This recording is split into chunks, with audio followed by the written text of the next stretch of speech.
Assalamualaikum warahmatullahi wabarakatuh. Salam Pramuka. Perkenalkan, nama saya Reni Andrean, NPM 21130210079 dari Prodi Pendidikan Matematika. Pada kesempatan kali ini saya akan menjelaskan tentang Undang-Undang Kepramukaan dari pasal 17 sampai pasal 31. Bagian kelima, evaluasi, akreditasi, dan sertifikasi. Pasal 17, 1. Evaluasi dilakukan dalam rangka pengendalian mutu pendidikan kepramukaan sebagai bentuk akuntabilitas penyelenggaraan pendidikan kepramukaan kepada pihak yang berkepentingan. 2. Evaluasi dilakukan terhadap peserta didik, tenaga pendidik, dan kurikulum pada setiap jenjang dan satuan pendidikan kepramukaan. 3. Evaluasi terhadap peserta didik dilakukan oleh pembina. 4. Evaluasi terhadap tenaga pendidik dilakukan oleh Pusat Pendidikan dan Pelatihan Nasional yang dibentuk oleh Kuartir Nasional. 5. Evaluasi terhadap kurikulum pendidikan kepramukaan dilakukan oleh Pusat Pendidikan dan Pelatihan Nasional yang dibentuk oleh Kuartir Nasional. Pasal 18, akreditasi dilakukan untuk menentukan kelayakan kegiatan dan satuan pendidikan kepramukaan pada setiap jenjang pendidikan kepramukaan. 2. Akreditasi dilakukan atas dasar kriteria yang bersifat terbuka dan dilakukan oleh lembaga akreditasi sesuai dengan peraturan perundang-undangan. Pasal 19, sertifikat berbentuk tanda kecakapan dan sertifikat kompetensi. 2. Tanda kecakapan diberikan kepada peserta didik sebagai pengakuan terhadap kompetensi peserta didik melalui penilaian terhadap perilaku dalam pengamalan nilai serta uji kecakapan umum dan uji kecakapan khusus sesuai dengan jenjang pendidikan kepramukaan. 3. Sertifikat kompetensi bagi tenaga pendidik diberikan oleh Pusat Pendidikan dan Pelatihan Kepramukaan pada tingkat nasional. Bab 4, kelembagaan. Bagian kesatuan umum. 1.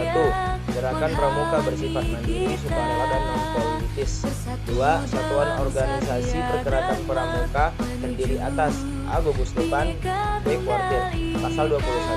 Gugus Depan sebagaimana dimaksud dalam pasal 20 ayat 2 huruf A meliputi gugus depan berbasis satuan pendidikan dan gugus depan berbasis komunitas. Pasal 22 1. Gugus depan berbasis satuan pendidikan sebagaimana dimaksud dalam pasal 21 meliputi gugus depan di lingkungan pendidikan formal. 2. Gugus depan berbasis komunitas sebagaimana dimaksud dalam pasal 21 meliputi gugus depan komunitas kewilayahan, agama, profesi, organisasi kemasyarakatan, dan komunitas lain. Pasal 23. Kuartir sebagaimana dimaksud dalam pasal 20 ayat 2 huruf B terdiri atas A. Kuartir ranting, B. Kuartir cabang, C. Kuartir daerah, dan D. Kuartir nasional. Bagian kedua, pembentukan dan kepengurusan organisasi. Pasal 24. Gugus depan sebagaimana dimaksud dalam pasal 20 ayat 2 huruf A dibentuk melalui musyawarah anggota pramuka. Pasal 25. 1. Gugus depan sebagaimana dimaksud dalam pasal 24 ayat 20 pasal 24 dapat membentuk kuartir ranting. 2. Kuartir ranting sebagaimana pada ayat 1 dapat membentuk kuartir cabang. Pasal 26. Kuartir cabang sebagaimana dimaksud dalam pasal 25 ayat 2 dapat membentuk kuartir daerah. 2. Kuartir daerah sebagaimana dimaksud pada ayat 1 dapat membentuk kuartir nasional. Pasal 27. 1. Kepengurusan kuartir sebagaimana dimaksud dalam pasal 23 dipilih oleh pengurus organisasi gerakan pramuka yang berada di bawah secara demokratis melalui musyawarah kuartir. 2. Kepengurusan sebagaimana dimaksud pada ayat 1 tidak terikat dengan jabatan publik. Bagian ketiga, kuartir ranting, kuartir cabang, kuartir daerah, dan kuartir nasional. Pasal 28. 1. Kuartir ranting sebagaimana dimaksud dalam pasal 23 huruf A merupakan satuan organisasi gerakan pramuka di kecamatan. 2. Kuartir ranting mempunyai tugas memimpin dan mengendalikan gerakan pramuka dari kegiatan kepramukaan di kecamatan. 3. Kuartir ranting sebagaimana dimaksud pada ayat 1 dibentuk oleh paling sedikit 5 gugus depan melalui musyawarah ranting. 4. Kepengurusan kuartir ranting dibentuk melalui musyawarah ranting. 5. Pemimpinan keluarga ranting bersifat kolektif. 6. Musyawarah ranting sebagaimana dimaksud pada ayat 3 merupakan forum untuk A. Pertanggungjawaban organisasi, B. Pemilihan dan penetapan kepengurusan organisasi keluarga ranting, dan C. Penetapan rencana kerja organisasi.